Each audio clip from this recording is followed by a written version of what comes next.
Hi കൂട്ടുകാരെ, പുതിയൊരു വീഡിയോയിലേക്ക് എല്ലാവർക്കും സ്വാഗതം. അങ്ങനെ ഗൗതമിൻ്റെയും നിധിയുടെയും ആ ശാന്തി മുഹൂർത്തം അങ്ങ് കഴിഞ്ഞു പോയിട്ടോ. പിന്നീട് വാക്കുകളില്ല.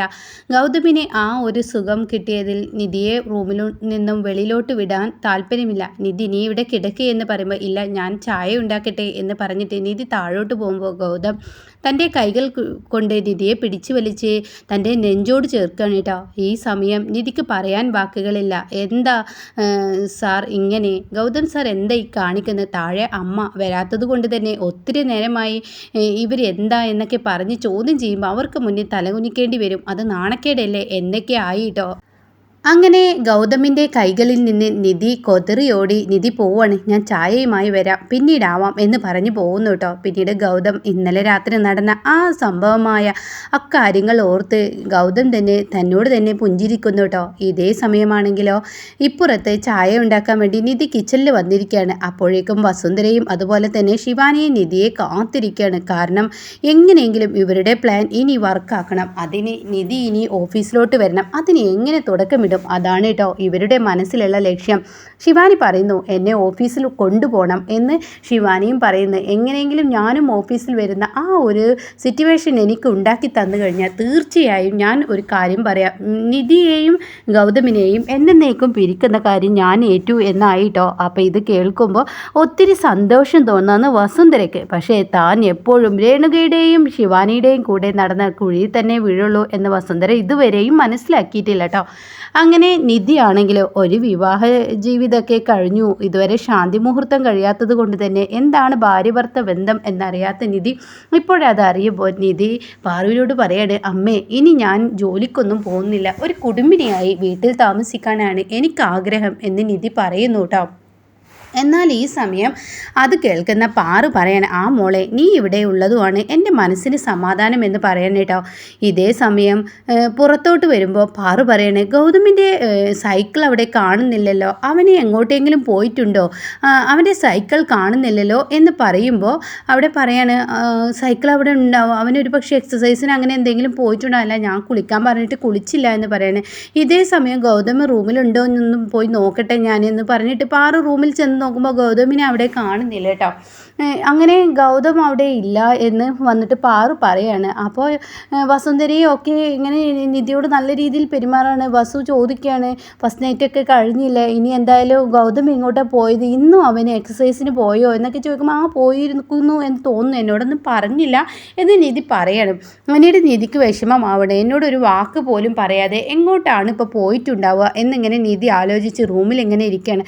അങ്ങനെ ആ ബെഡിൽ ചെന്നിരിക്കുമ്പോൾ പെട്ടെന്ന് അങ്ങ് ഗൗതം ബെഡിൽ നിന്ന് എണീക്കേട്ടോ. അപ്പോൾ പുതപ്പ് കൊണ്ട് മൂടി ഗൗതം പുതപ്പിനുള്ളിൽ കിടക്കുന്നുണ്ടാവും, പക്ഷെ അത് നിധി കാണുന്നില്ല. അങ്ങനെ നിധി അങ്ങ് വാരിപ്പുളരുകയാണ്. അപ്പോൾ ഗൗതമിനെ നിധി ഇങ്ങനെ ഇട്ടടിക്കുക, ഇങ്ങനെയൊക്കെയുള്ള കുസൃതികളാണ്. പിന്നെ നീ എനിക്ക് തന്ന സുഖം അത് വേറെ തന്നെ, അതുകൊണ്ട് തന്നെ നിന്നിൽ നിന്നും എനിക്ക് പോകാൻ തോന്നുന്നില്ല. ദേ നിർത്തിക്കുക, വസുന്ധരേൻ്റെ കൊണ്ട് വായി തോന്നിയതൊക്കെ പറയിക്കില്ല. അമ്മ എന്ത് പറയാം, അമ്മ എന്നല്ലേ നമുക്ക് ഈ സൗകര്യങ്ങളൊക്കെ ചെയ്തു തന്നെ, ഇന്ന് ഞാൻ ഓഫീസിൽ പോകുന്നില്ല, അതൊന്നും നടക്കില്ല, പോയേ പറ്റുള്ളൂ എന്ന് നിധി പറയുന്നു കേട്ടോ.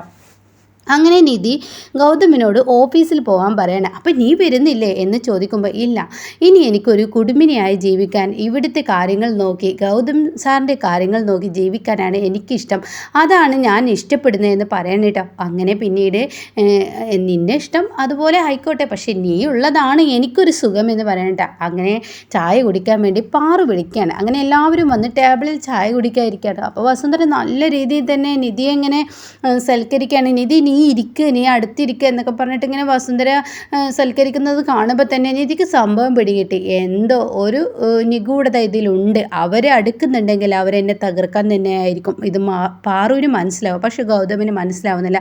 തൻ്റെ അമ്മയായി തന്നെ കണ്ടതുകൊണ്ട് തന്നെ അമ്മയിൽ ഒരു സത്യമുണ്ടാവും, അമ്മയിൽ കളങ്കമുണ്ടാവില്ല എന്നാണ് ഗൗതമിന് തോന്നുന്നത് കേട്ടോ. അങ്ങനെ നല്ല രീതിയിൽ തന്നെ ഇങ്ങനെ ഇതാക്കുക, ഗൗതം നീ ഇന്ന് ഓഫീസിലോട്ട് പോകുന്നില്ല, ആ പോണം അമ്മേ, ഇതൊക്കെ കഴിയട്ടെ, ഭക്ഷണം കഴിക്കില്ല, ഒന്ന് ഫ്രഷ് ആയതിനു ശേഷം ഞാൻ പോകുമെന്ന് പറയാൻ കേട്ടോ. അപ്പോൾ ഇത് കേട്ട ഉടൻ തന്നെ അവിടെ നിധിയോട് ചോദിക്കുക, നിധി നീ പോകുന്നില്ലേ ഗൗതമിൻ്റെ കൂടെ? ഇല്ല, ഇനി ഞാൻ ഓഫീസിൽ വർക്ക് ചെയ്യുന്നില്ല എന്നാണ് എൻ്റെ തീരുമാനം. ഇനി അത് വേണ്ട, വീട്ടിലെ ജോലികൾ ചെയ്ത് ഇവിടെ ഗൗതം സാറിൻ്റെ കാര്യങ്ങൾ നോക്കി ജീവിക്കണമെന്നാണ് എനിക്ക് ആഗ്രഹം എന്ന് പറയുമ്പോൾ പാറു പറയണ അത് തന്നെയാണ് മോളെ നല്ലത്.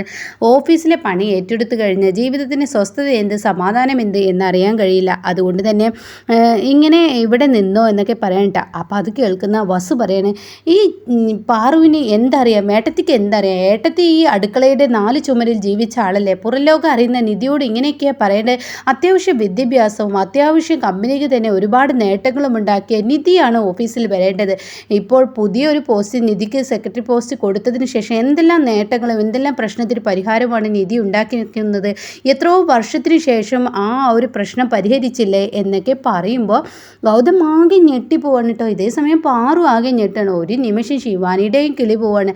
എന്നാലും ഇത്തരത്തിലൊക്കെ സംസാരിക്കാൻ ഈ വസുന്ധരാൻ്റിക്ക് കഴിയുമോ എന്ന ലെവലിൽ ശിവാനി വസുന്ധര എങ്ങനെ നോക്കി നിൽക്കാൻ കേട്ടോ. ഇതേ സമയം വസുന്ധര പറയണേ, നിധി നീ ഗൗതമിൻ്റെ കൂടെ പോയേ പറ്റുള്ളൂ. നിങ്ങൾ ഫസ്റ്റ് നൈറ്റ് കഴിഞ്ഞെന്ന് കരുതി ഈ തീരുമാനമൊന്നും നിങ്ങൾ എടുക്കേണ്ട ആവശ്യമില്ല. അതല്ല, എനിക്കിനി അങ്ങോട്ടേക്ക് വരാൻ താല്പര്യമില്ല. ആ പോസ്റ്റ് വേറെ ആർക്കെങ്കിലും കൊടുത്തേക്ക്. ഞാൻ ആരുടെയും പോസ്റ്റ് തട്ടിയെടുക്കാൻ താല്പര്യപ്പെടുന്നില്ല. അതുകൊണ്ട് ആൻറ്റിയല്ല, പ്രത്യേകിച്ചൊന്നുമില്ല എന്ന് പറയുമ്പോൾ അതൊന്നും പറഞ്ഞാൽ പറ്റില്ല, നീ വന്നേ പറ്റുള്ളൂ എന്ന് പറയുമ്പോൾ ഗൗതം പറയണേ, നീ വന്നോ, അമ്മ പറഞ്ഞില്ലേ, പിന്നെ എന്താ, നീ ഉള്ളതും എനിക്കും കുറേ ഹെൽപ്പാണ്, കുറേ പ്രശ്നങ്ങൾക്ക് നീയും പരിഹാരം കണ്ടെത്തുമല്ലോ എന്ന് പറയണേട്ടാ. അങ്ങനെ ഈ സമയം ഇതങ്ങ് കേൾക്കുമ്പോൾ ഒത്തിരി സന്തോഷമാവാണ് വസുന്ധരയ്ക്ക്. തൻ്റെ പ്ലാൻ വർക്കായല്ലോ, ഇനി പേടിക്കാനില്ല എന്ന ആ ഒരു സന്തോഷത്തോടു കൂടി വസുന്ധര ഇങ്ങനെ നിൽക്കണം കേട്ടോ. ഈ സമയം ഗൗതമിൻ്റെ റൂമിലോട്ട് നിധി ചെല്ലാണ്. ഗൗതം, ഞാൻ വരുന്നില്ല ഗൗതം സാർ, നിങ്ങൾ പോയിക്കോളൂ എന്നൊക്കെ ഇങ്ങനെ പറയുമ്പോൾ ഗൗതം പറയണം, അതൊന്നും പറഞ്ഞാൽ പറ്റില്ല, നീ പെട്ടെന്ന് ഡ്രസ്സ് മാറ്, ഇനി എൻ്റെ കൂടെ വേണം. എടോ, ഈ നമ്മുടെ ജീവിതം ഇനി വേറൊരു ലെവലായിരിക്കണം, നിന്നെ എനിക്ക് എപ്പോഴും ഇങ്ങനെ കണ്ടുകൊണ്ടിരിക്കണം, അതുകൊണ്ട് നീ വാ, നീ ഇല്ലാതെ എനിക്ക് എങ്ങനെ ജോലി ചെയ്യാൻ കഴിയും, പ്രത്യേകിച്ച് ഇന്നലത്തെ നിമിഷങ്ങളൊക്കെ ഓർക്കുമ്പോൾ എന്നൊക്കെ പറഞ്ഞ് ഗൗതം ഇങ്ങനെ ആ പ്രണയ നിമിഷങ്ങൾ വീണ്ടും വീണ്ടും ഇങ്ങനെ പറഞ്ഞും കൊണ്ടിരിക്കുകയാണ് കേട്ടോ. അപ്പം മതി, ഇനി അത് ആവർത്തിക്കണ്ട, എന്തായാലും ഞാൻ നോക്കിക്കോളാം എന്ന് പറഞ്ഞിട്ട് ഗൗതം എന്ത് ചെയ്യുന്നു, ഗൗതമിൻ്റെ കൂടെ നിധി വരികയാണ് കേട്ടോ. ഇതേ സമയം ശിവാനിയെ അവിടെ എങ്ങനെയെങ്കിലും കൊണ്ടുവരണമല്ലോ. അപ്പോൾ ഗൗതമിനോട് അത് വ്യക്തമാക്കണമല്ലോ, പാറുവിനോട് ഗോപിയോടൊക്കെ വ്യക്തമാക്കണമല്ലോ. അങ്ങനെ വസുന്ധര ഇവരൊക്കെ ഡ്രസ്സ് മാറി വരുമ്പോൾ വസുന്ധര പറയാണ്, എന്തായാലും ശിവാനി ഇനിയിപ്പോൾ ഇവിടെ അടഞ്ഞിരിക്കണ്ട, ശിവാനിക്ക് മനസ്സിനൊരു ടെൻഷൻ വേണ്ട, ഇവളെൻ്റെ ഗൗതമിൻ്റെ പ്രൈവറ്റ് സെക്രട്ടറി ഇവളാണെങ്കിൽ ഇവളെൻ്റെ പ്രൈവറ്റ് സെക്രട്ടറി ആവട്ടെ എന്ന് പറയണം കേട്ടോ. അപ്പം നിധിക്ക് പിടികിട്ടി, എന്തോ പന്തികേടുണ്ട്, പാറുവിനാണെങ്കിൽ ഇതെന്തോ കെണിയാണ് എൻ്റെ കുഞ്ഞിനെ ഒപ്പിക്കാൻ പോകുന്നത്, അതെനിക്ക് ഉറപ്പായി എന്ന് പാറുവിനും മനസ്സിലായി കേട്ടോ.